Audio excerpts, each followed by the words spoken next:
بسم الله الرحمن الرحيم، وصل اللهم وسلم على حبيبنا ونبينا وإمامنا سيدنا محمد، ألف صلاة وألف سلام عليه وعلى آله.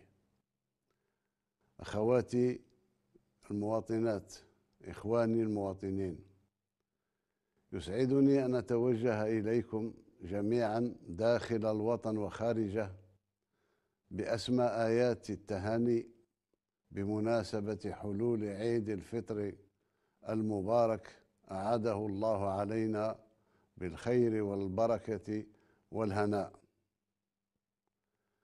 نحمد الله أن وفقنا لصيام رمضان وقيامه، ونسأله أن نكون ممن كتب لهم الرحمة والمغفرة. إخواني أخواتي، حري بنا أن ننوه بما شاهدناه من تضامن وأعمال خيرية في كل ربوع الوطن وعند جاليتنا في الخارج خلال هذا الشهر الفضيل، مما يشكل سندا للدولة في خدمة المواطن وتلبية احتياجاته. أتمنى أن تكون تسهيلات التنقل التي أقرتها الدولة لفائدة جاليتنا في الخارج قد ساهمت في لم العائلة الجزائرية.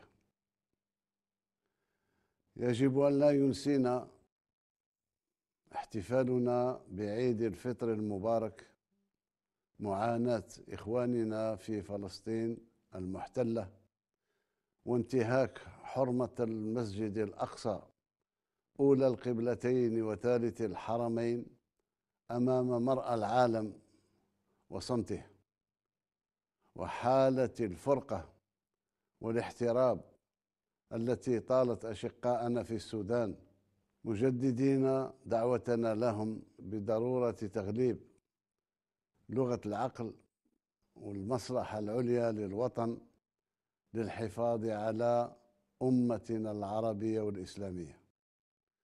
عيدكم مبارك، كل عام وأنتم بخير.